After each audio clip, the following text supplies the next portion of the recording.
میرا مفتی صاحب سے سوال ہے کہ اگر ایک شخص کو پیشاب کے قطروں کی بیماری ہے، ایک وقت کا وضو کر کے وہ نماز ادا کر لیتا ہے، اس کے بعد اگر کچھ قطرے اس کے آ جاتے ہیں تو کیا اس کو دوبارہ وضو کرنا لازمی ہے؟ جی، اس طرح کے امراض کئیوں کو ہو جاتے ہیں پھر نماز میں۔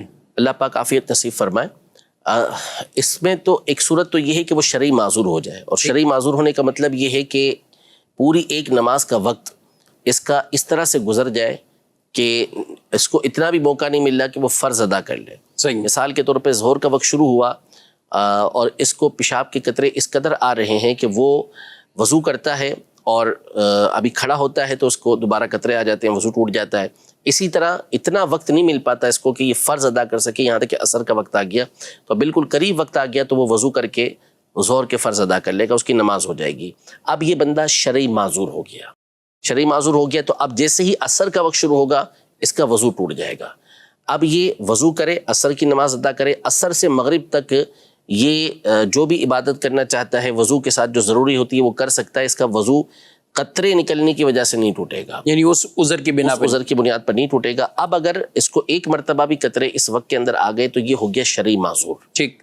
جب یہ شرعی معذور ہو گیا تو اب مغرب تک اس کا وضو باقی ہے، جیسے ہی مغرب کا وقت شروع ہوگا اس کا وضو ٹوٹ جائے گا۔ اب دوبارہ اس کو وضو کرنا پڑے گا۔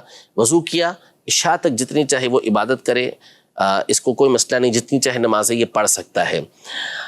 لیکن اس دوران بھی ایک مرتبہ اس کو یہ عذر پایا جانا ضروری ہے کہ اسے قطرے آ گئے ہوں، تو اس صورت میں اس کا یہ معذور ہونا باقی رہے گا۔ اگر پورا وقت اس انداز میں گزر جاتا ہے کہ اب اس کو قطرے نہیں آئے تو اس صورت میں اب یہ معذور نہیں رہے گا۔ اور اسی طرح اگر کسی اور وجہ سے وضو ٹوٹ گیا، صحیح، کوئی اور وضو ٹوٹنے کی وجہ پائی گئی تو اس صورت میں بھی اس کو وضو کرنا پڑے گا۔ معذور تو رہے گا لیکن وضو اس کو دوبارہ کرنا پڑے گا، اس عذر کی وجہ سے اس کا وضو نہیں ٹوٹے گا۔ یہ تو ہوتے شرعی معذور کے احکام ہوتے ہیں۔ لیکن عمومی طور پر جیسے انہوں نے بھائی نے سوال کیا تو اس میں کہا کہ پیشاب کرنے کے بعد قطرے آتے ہیں، جی ہاں، وضو کیا اور اس کو قطرے آ گئے، تو عام طور پہ ایسے افراد شرعی معذور نہیں ہوتے۔ صحیح۔ یہ ایک بکثرت اس طرح کے مسائل ہمارے پاس آتے ہیں کہ یہ لوگ عمومی طور پر ان کا معاملہ یہ ہوتا ہے کہ پیشاب کرنے کے بعد کچھ دیر تک قطرے آتے رہتے ہیں، تو اب ان کو کوئی نہ کوئی ایسی ترکیب اختیار کرنا پڑے گی کہ جس کی وجہ سے ان کے کپڑے ناپاک نہ ہوں۔ صحیح۔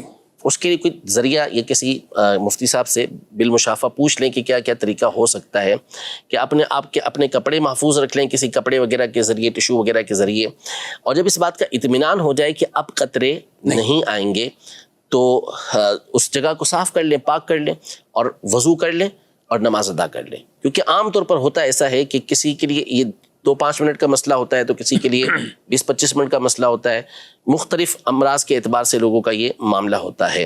تو جب یہ عذر دور ہو جائے اور اس کو اطمینان ہو جائے تو اب وضو کر کے نماز ادا کر لیں۔